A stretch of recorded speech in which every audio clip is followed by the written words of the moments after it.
आदाब, मैं हूं मोहम्मद शाह और आप देख रहे हैं न्यूज़ मैक्स। और न्यूज़ मैक्स के इस खास प्रोग्राम में हमारे साथ जो लोग मौजूद हैं उनसे हम बात करेंगे कि जिस तरीके से भीड़ तंत्र का जो सिलसिला है और जो मशूका कानून है उससे ताल्लुक़ से हम बात करते हैं, तो क्या लगता है जो आज ड्राफ्ट पास हुआ है वो उस पर सरकार पे उसका क्या रवैया रहेगा और आप लोगों की क्या मांगे? सबसे पहले तो सबसे शर्म की बात यह है कि आम नागरिक ऐसे ऐसे कानून बनाकर ला रहे हैं जो कि सरकार को पहले इनिशिएटिव लेना चाहिए था, वो सरकार ने नहीं लिया, जबकि लोग इस मुहिम से जुड़े हैं और वो लोग कानून बनाकर ला रहे हैं। सबसे शर्मनाक बात सरकार के लिए ये है। और दूसरी चीज़ मैं यहाँ पर करना चाहूँगी कि सरकार को इम्प्लीमेंट करना चाहिए, क्योंकि इससे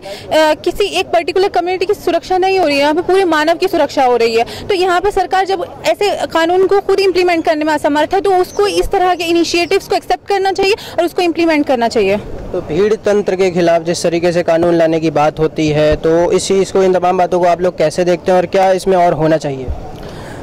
इसको सरकार को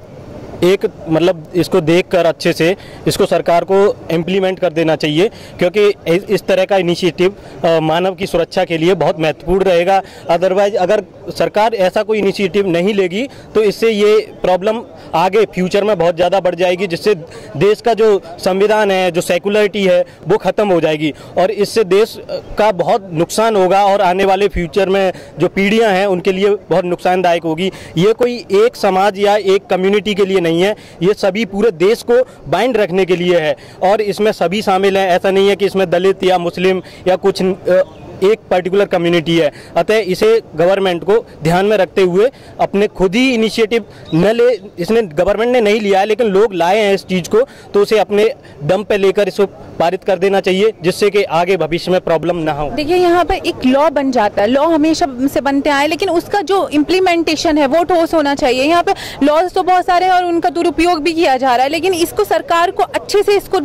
देखभाल कर और इम्प्लीमेंट करना चाहिए सोसाइटी पे, जिससे ये जो मॉब लिंचिंग की जो घटनाएं हो रही हैं उस पर रोक लग सके और सही तरीके से रोक लग सके। सिर्फ ये नहीं कि आपने कानून बनाया, आपने एक्सेप्ट किया और बिल पास किया और उसको आप इम्प्लीमेंटेशन ठीक से नहीं कर रहे हैं। मॉब लिंचिंग के खिलाफ जब कानून की बात होती है और जो देश का मौजूदा हाल है, तो इन तमाम बातों को आप कैसे देखते हैं? एक युवा होने के नाते इस पे क्या होना चाहिए और आगे लोगों को? सबसे पहले तो मैं उन लोगों से ये गुजारिश करूंगा, जो लोग एजुकेटेड हैं, पढ़े लिखे लोग हैं, ये हमारा देश विविधताओं का देश है, यहाँ हर धर्म के लोग रहते हैं, सभी हम सभी लोगों को मिलजुल के रहना चाहिए। और ये एक संघ की या एक हिंदूवाद की या एक हिंदूवाद राष्ट्र बनाना, ये सब एक गलत फहमी लोगों के बीच में फैलाई जा रही है। यहाँ मुस्लिम, यहाँ पे शिवलिंग इमानी जैसे आजमगढ़ में लोग रहे हैं और बहुत सारे लोग रहे हैं जिन्होंने इस देश के लिए बहुत कुछ किया है। हमने इस देश को पसंद किया है, चॉइस बाय बर्थ की लॉजिक से अगर देखें। और सबसे बड़ी बात जो है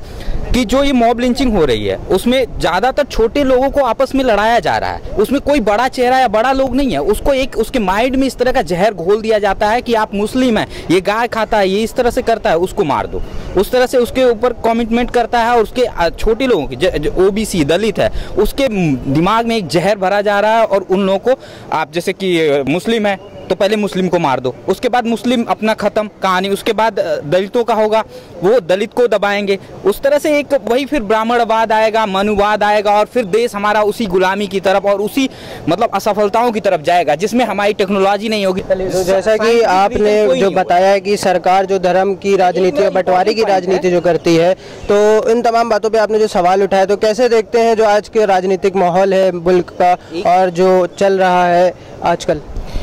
देखो सर, राजनीति जो इस देश में चला रहे हैं वो कुछ लोग हैं और वो कुछ लोग अल्पसंख्यक होने की वजह से राजनीति को बढ़ावा नहीं दे सकते, अपनी राजनीति स्थापित नहीं कर सकते। इसीलिए वो वोटों का ध्रुवीकरण करने के लिए एक बड़े समुदाय को एक छोटे समुदाय के प्रति भड़काते हैं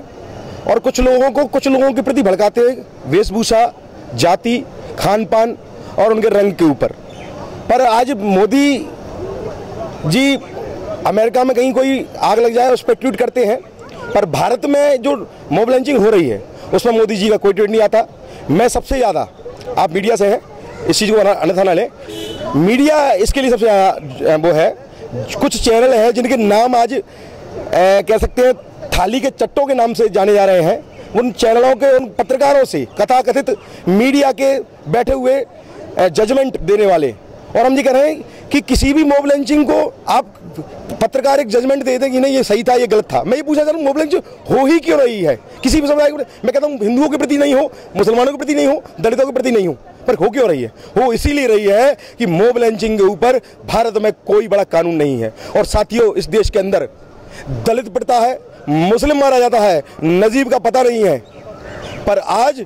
गाय का मांस किस घर में रखा है इसका पता बड़ी बड़ी मीडिया दिल्ली में बैठ के पता कर लेती है। चलिए, तो जिस तरीके से आपने जो सरकार की जो राजनीति है उस पर सवाल उठाए, जो धर्म और बंटवारे की राजनीति होती रहती है, और इन तमाम बातों को लेके चलिए और आगे हम लोग बढ़ते हैं और जानते हैं कि एक युवा होने के नाते, एक स्टूडेंट होने के नाते आप कैसे देखते हैं इन जो देश का मौजूदा हालात है और अपनी पढ़ाई लिखाई और अपनी निजी ज़िंदगी आगे करियर को लेकर इन तमाम बातों को कैसे देखते हैं? सबसे पहले तो ये जो गवर्नमेंट चल रही है ये बड़े बड़े वादे करती है, ठीक है, मतलब कम्युनल वादे भी करती है और वैसे भी करती है, लोगों को बहकाती है, ठीक है। लेकिन जब प्रॉब्लम होती है तो उस चीज़ को मतलब रियलिटी में नहीं, सही से देखती नहीं है, ठीक है, उसे फोकस नहीं करती है, ठीक है, वो शांत हो जाती है, ठीक है। सबसे बड़ी प्रॉब्लम तो यही है, ठीक है। उसके बाद जबकि मतलब हम इंडिया के नागरिक होने के हिसाब से देखा जाए तो ये जो सरकार है बहुत मतलब लोगों को भ्रम में डालती है, ठीक है, और उस पर जो है और बहुत सारे लोग सपोर्ट भी करते हैं, ठीक है, लेकिन ऐसा है नहीं। ये जो सरकार है झूठी सरकार है, ठीक है, और लोगों को बहका रही है। तो जैसे कि यहाँ पे मौजूद लोगों ने मीडिया और सरकार पे सवाल उठाए, जो मीडिया लॉ एंड एथिक्स की बात होती है तो वो कहाँ तक कि लोग उसको फॉलो कर रहे हैं और आगे जा रहे हैं, जिस तरीके से जो मीडिया की रिपोर्टाज है वो कहाँ जा रही है आज? सर, मैं इस सरकार को ऐसे कहना चाहूँगा, एक अपाहिज सरकार मैं कहूँगा, क्योंकि जो अपनी जिम्मेदारी को ना निभा पाए और एक आम नागरिक उनकी जिम्मेदारी पर उनको सहयोग करे, मतलब उस आम नागरिक जब अत्याचार सह रहा है और उसको लग रहा है कि ये चीज़ हमें जरूरत है, जो कि सरकार का काम है ये, तो जब किसी को हेल्प करता है तो वो एक अपाहिज सरकार है। तो अपाहिज सरकार को अपना अपाहिजपन दूर करना होगा, जिससे कि आम नागरिक जो अपने काम करता है, रोजगार करता है अपनी रोटी कमाने के लिए, उसको ये अपने काम से हटकर ये कानून के लिए नहीं भागना पड़े। सरकार खुद इसमें सक्षम है क्योंकि उसको चुना जाता है कि हमारे लिए वो नए नए कानून में हमारी रक्षा करे, लेकिन ये सरकार पूर्णतः मतलब फेल हुई है नागरिकों की सुरक्षा करने में। उल्टा इसको ये पशु रक्षा के नाम दे रहे हैं, मतलब जो मैं एक बहाना ही कहूँगा इनको, इनकी नकारात्मक सोच ही कहूँगा कि अपनी गलतियों को छिपाने के लिए एक गौरक्षा का नाम का चोला उसे उड़ा रहे हैं अपनी गलतियों को। तो जैसा कि आपने देखा यहाँ पे मौजूद लोगों ने किस तरीके से अपना गुस्सा जताया और एक चिंता जताई कि जो देश का मौजूदा हालात है और जो राजनीतिक दौर है, जिस दौर से हम लोग गुजर रहे हैं, जो हाल बनाए जा रहे हैं जानबूझ के, और जो मीडिया का भी जो रिपोर्टाज है वो किस ओर जा रहा है, तो इन तमाम बातों पर गौर व फिक्र करने की ज़रूरत है और बहुत ही संजीदगी के साथ तमाम मसले मसाइल को हल करने की ज़रूरत है। और जो भीड़ तंत्र का सिलसिला जो जारी है इसको रोकने की ज़रूरत है और इसके खिलाफ सख्त से सख्त कानून को भी लागू होने की ज़रूरत है। तो अब देखना यह है कि सरकार और प्रशासन का इस पे क्या रवैया रहता है। तो इसी के साथ साथ देखते रहिए न्यूज़ मैक्स।